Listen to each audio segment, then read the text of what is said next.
The movie opens with the introduction of an FBI agent. He arrives at a location where he was supposed to arrest a dangerous gang. But the moment he steps inside, the scene shocks him. Corpses are scattered everywhere. The killer's face, however, is deliberately hidden from view.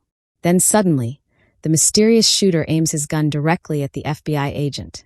For a tense moment, it seems he is about to kill him too. But strangely, he doesn't pull the trigger.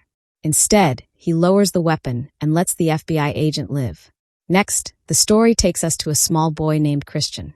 He is seen visiting a doctor's office along with his parents.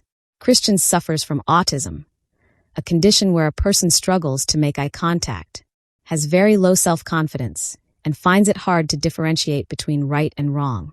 But despite his struggles, Christian has a rare gift.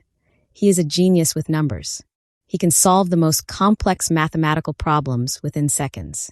The doctor carefully examines him and tells the parents, "If you truly want me to help Christian, you'll need to leave him here with me for treatment." Christian's father immediately refuses. He cannot imagine leaving his son behind. But Christian's mother insists, saying that staying here would be better for their son's progress. While all this is happening, Christian is busy with a puzzle. But one piece is missing. The moment he notices it, he loses control. He begins screaming frantically and repeating strange words. Everyone around him grows anxious at his reaction. Just then, another child steps forward, a girl who is also autistic. She hands Christian the missing puzzle piece. As soon as he places it, he calms down instantly. Christian has another distinct trait. Whatever task he begins, he cannot rest until it is fully completed. Over time, Christian grows older, and his brilliance only sharpens. He becomes an exceptionally skilled accountant. One day, an elderly couple sits beside him, visibly distressed. They are struggling financially and have heavy taxes to pay. Christian carefully studies their accounts and cleverly advises them on how to reduce their taxes legally. The old couple is overjoyed and grateful. They invite Christian to their farmhouse, saying, "Our farm is huge. You'll enjoy it there. Many people come for shooting practice.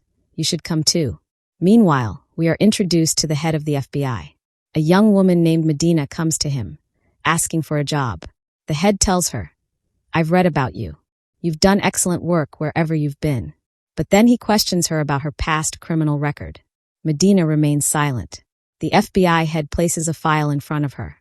It details her crimes, how she had killed people, and that she had even served time in prison. Ashamed, Medina gets up to leave. But the head stops her. He says, "If I wish, I could ruin your career by exposing all this. But I won't. On one condition, you work for me." He then shows her a half-concealed photograph of a man. "This man is known as the accountant," he explains. "He works mostly for criminals, laundering their money, hiding their black income from the government. Your task is to find him. You have 1 month, or you'll lose your job." Reluctantly, Medina agrees. The scene shifts back to Christian. After eating, he takes a wooden rod and harshly presses it into his leg, inflicting pain on himself. This is deliberate self-punishment. Memories of his past flood back. When he was a child, his mother left the family, unable to handle his condition. His father tried to stop her, but she walked away. This abandonment caused Christian to hurt himself as a child. From then on, his father raised him strictly, teaching him discipline and resilience. Back in the present, Christian goes to the old couple's farm and practices his shooting. It is revealed that he is a master sniper. Later, he enters a secret hideout where he keeps a stockpile of high-tech weapons, rare and expensive paintings, and large sums of cash in multiple currencies. But how did he acquire all this? The story flashes back again. During his time in prison, Christian had met a brilliant accountant who worked for powerful people. That man taught Christian everything about accounting, money laundering, and financial concealment. Being highly intelligent, Christian learned quickly. After his release, he started working for the underworld. One day, Christian receives a call from a mysterious woman. She warns him, "Many people are starting to suspect you. You should start taking on ordinary clients, not just criminals." Christian calmly replies that he will manage it. Soon, he takes on a new client, a giant robotics company. The owner suspects someone inside is stealing money and asks Christian to investigate. Christian agrees to start the next morning.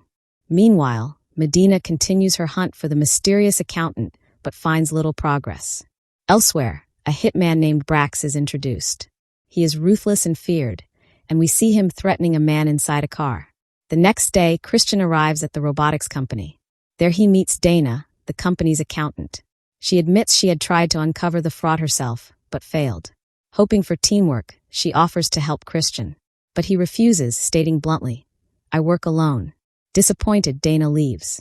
Medina, on the other hand, receives a lead, a video showing a masked man killing people, whose build resembles that of the accountant. She begins analyzing his voice and realizes he suffers from autism. Meanwhile, Christian gets to work. Using windows and walls as his whiteboard, he calculates every detail, tracing the flow of stolen money. He discovers that the money is being transferred into a company that doesn't officially exist. When the company's owner asks if he identified the culprit, Christian replies, "Not yet. I need more time." Parallelly, Brax forces a shareholder of the robotics company to inject himself with insulin, threatening him that otherwise his family will be left with nothing. Frightened, the man obeys and dies. The next morning, when Christian returns to the office, he finds that someone has erased all his calculations. The same shareholder tells him that one of their partners has committed suicide. They conclude that he was the thief, and the case is now closed. Christian is told he can leave with his fee. But Christian cannot accept incomplete work. He tries to explain that something doesn't add up, but no one listens. Frustrated, he leaves. Not long after, he realizes he is being followed. Back at the farm, while practicing, memories of his father's brutal training resurface. Suddenly, two armed men storm the old couple's house, attempting to use them as bait to kill Christian. Christian spots them and quickly eliminates one goon. The second one tries to kidnap the couple, but Christian kills him too. Before dying, the man reveals he was ordered to target both Christian and Dana. Alarmed, Christian rushes to save Dana. At her hotel, assassins ambush her. She fights back and hides in the bathroom, just as Christian arrives. With lethal precision, he kills each attacker and rescues her. He takes Dana to his secret hideout. She is shocked by the arsenal of weapons, artwork, and money he owns. She begins to realize he is far more than just an accountant. He is trained, dangerous, and extraordinary. Meanwhile, Medina learns from the FBI that this man truly has autism. At the hotel, Dana asks Christian how he became like this. He reveals how his father raised him rigorously, training him in combat so he could survive. He confesses, "I can't live a normal life. I can't socialize. I don't know how." Moved, Dana shares her own struggles.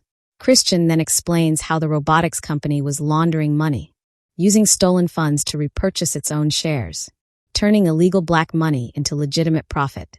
Soon after, Christian discovers another shareholder has been killed and realizes Brax is behind it all. At the FBI, Medina finally uncovers Christian's real identity. He had built a false profile, presenting himself as a small-time accountant, but in reality, he was the infamous accountant. She reports everything to her boss. Meanwhile, Christian, realizing Dana may be endangered by his presence, writes her a farewell letter and disappears. The FBI later raids his house and finds an arsenal of weapons and hidden surveillance cameras, confirming he is indeed the man they are after. Meanwhile, it is revealed that Brax has been working for the robotics company's main shareholder, the mastermind behind the murders, eliminating partners to become the sole owner. Inside Christian's house, the FBI head confides in Medina. He reveals that years ago, during a gang raid, he too had encountered the mysterious accountant, the same scene from the movie's beginning. The accountant spared his life after asking if he was a good father. That was Christian. The head also explains Christian's tragic past, his mother's abandonment, his father's death, and his eventual imprisonment. He tells Medina he is retiring and entrusting her with continuing the mission with the mysterious girl who supplies intel. Meanwhile, Christian storms the shareholders' mansion. A deadly battle ensues with Brax and his men. Christian kills them one by one until finally coming face to face with Brax. During the fight, Brax suddenly realizes Christian is his long-lost brother. Overwhelmed with anger from their past, Brax attacks him furiously. But when the corrupt shareholder arrives demanding results, Christian shoots him dead instead. The brothers finally talk. Christian admits he stayed away to protect Brax from the dangers of his world. Brax, however, insists he doesn't need protection. "I am the danger." The brothers part ways, promising they will find each other again. In the final scenes, a hospital for autistic children is shown. A new boy arrives, and inside he meets a girl, the same one who once gave Christian the missing puzzle piece as a child. She has grown up and now works with computers, providing intelligence to both Christian and the FBI.